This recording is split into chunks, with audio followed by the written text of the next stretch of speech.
स्वागत है आप सभी का आपके अपने YouTube चैनल बायो पॉइंट पे। बायो पॉइंट की आज की इस क्लास में बात करेंगे बोन मैरो के बारे में। बोन मैरो क्या होता है, इसका स्ट्रक्चर कैसा होता है, कहाँ पे प्रेजेंट होता है और बोन मैरो से ब्लड सेल का फॉर्मेशन कैसे होता है। ब्लड सेल के फॉर्मेशन को हीमोपोएसिस कहते हैं। हीमोपोएसिस की पूरी प्रोसेस क्या होती है। वीडियो में आगे बात करेंगे प्लूरिपोटेंट स्टेम सेल्स क्या होते हैं और साथ ही में समझेंगे types of bone marrow, yellow bone marrow और रेड बोन मैरो का स्ट्रक्चर और उसका फंक्शन। हमारे चैनल से संबंधित वीडियोस की प्लेलिस्ट आपको डिस्क्रिप्शन बॉक्स में मिल जाएगी, जरूर विजिट करें। तो चलिए वीडियो को स्टार्ट करते हैं। Bone marrow is a semi solid tissue. It is found in the spongy portion of a bone. It means हमारी जो लार्जर बोन्स होती हैं, जो सॉलिड बोन्स हैं उनमें नहीं, स्मॉलर बोन्स में नहीं। जो बोन लार्जर होती हैं वो हॉलो एंड स्पेसियस होती हैं और उस स्पेस में सॉलिड सेमी टिश्यूज भरे होते हैं। इनको हम लोग बोन मैरो कहते हैं। बोन मैरो स्पॉन्जी होते हैं। स्पॉन्जी टिश्यूज को कैंसुलोज भी कहते हैं। And study of bone marrow को बोन मैरो एस्पायरेशन और बोन मैरो बायोप्सी कहते हैं। बोन मैरो की जिसमें स्टडी की जाती है उसको समझा जाता है। Human bone marrow can produces 500 billion blood cell per day. It means हमारा जो बोन मैरो है वो ब्लड सेल का प्रोडक्शन करता है और 500 billion blood cell per day produce करता है।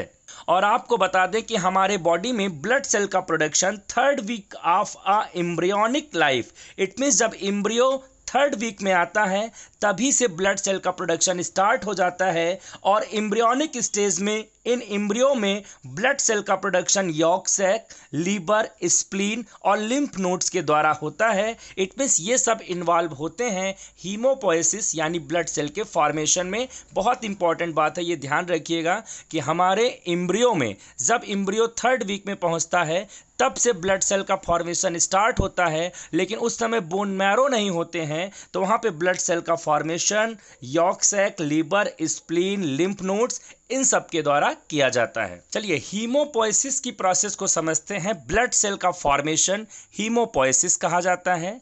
Blood forming tissues are called the haemopoietic tissues. ये ध्यान रखिएगा, जो टिश्यूज ब्लड सेल का फॉर्मेशन करते हैं उनको हीमोपोएटिक टिश्यूज कहते हैं। Bone marrow in adult 2 type का होता है, red bone marrow and yellow bone marrow. लेकिन आपको यहाँ ध्यान रखना है, at the time of birth all bone marrow is red. It means birth के समय जब बच्चा जन्म लेता है तो उसके सारे बोन मैरो रेड होते हैं। It means only red bone marrow carried out the haemopoiesis. अब आपको यहाँ ध्यान रखना है, ओनली रेड बोन मैरो ही हीमोपोएसिस की प्रोसेस कर सकता है, ब्लड सेल का फॉर्मेशन कर सकता है। लेकिन yellow bone marrow if demand of the blood is more, अगर ब्लड की ज्यादा आवश्यकता है तो yellow bone marrow red bone marrow में कन्वर्ट हो जाता है। यहाँ पे आपको सबसे इंपॉर्टेंट ध्यान रखना है कि at the age of 25 red bone marrow found in only ribs, sternum, cranial bones and vertebrae, femur, humerus, pelvic bones. It means इन सब में ही हमारे रेड बोन मैरो प्रेजेंट होते हैं। रेड बोन मैरो ही हीमोपोएसिस की प्रोसेस कर सकते हैं और जैसे जैसे हम, इट मीन्स बर्थ लेने के बाद, जन्म लेने के बाद जैसे जैसे हमारी एज बढ़ती है तो हमारे बॉडी में जो रेड बोन मैरो हैं वो येलो बोन मैरो में कन्वर्ट होते जाते हैं। इट मीन्स धीरे धीरे रेड बोन मैरो की संख्या सीमित हो रही है। जब आप जन्म लेते हैं तो आपके बॉडी में रेड बोन मैरो की संख्या सबसे ज्यादा होती है। जैसे जैसे एज बढ़ती है तो red bone marrow yellow bone marrow में कन्वर्ट होता है और एट द एज ऑफ 25 पे जब आप पहुंचते हैं तो रेड बोन मैरो केवल सर्टेन प्लेसेस पे होते हैं। यहाँ पे देखिए pluripotent stem cells. Pluripotent stem cells ही सभी ब्लड सेल के फॉर्मेशन को कैरीड आउट करते हैं। It means all types of blood cells, RBCs, डब्ल्यूबीसीज, प्लेटलेट्स, ये सब जो है इसी प्लूरिपोटेंट स्टेम सेल से ही बनते हैं।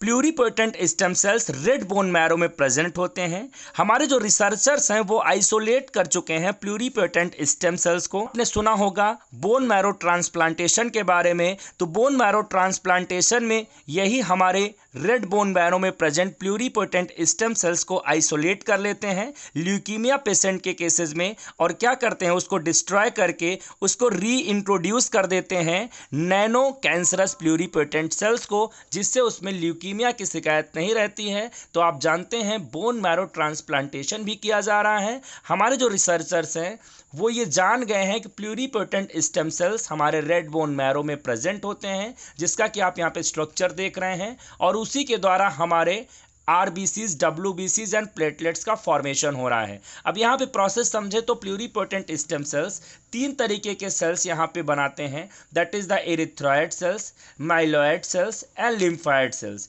यहाँ पे जो एरिथ्रॉयड सेल्स हैं वो इरेथ्रोसाइट इट मीन्स आरबीसी का फॉर्मेशन करेंगे, और यहाँ पे जो माइलॉयड सेल्स हैं ये ग्रैनुलोसाइट्स, आप जानते हैं डब्ल्यूबीसी 2 टाइप्स का होता है, granulocytes and A granulocytes. Granulocytes आगे चल करके इस्नोफिल्स, बेसोफिल एंड न्यूट्रोफिल्स में कन्वर्ट होते हैं, और यहाँ पे जो ए ग्रैनुलोसाइट्स हैं वो मोनोसाइट्स बनाते हैं, जो आगे चल करके मैक्रोफेजेस बनाते हैं, जो आने वाले फॉरेन पार्टिकल को इनगल्फ करते हैं और मैसेज करते हैं बी एंड टी लिम्फोसाइट्स को, जिसके द्वारा एंटीबॉडीज का प्रोडक्शन करके उसको किल किया जाता है।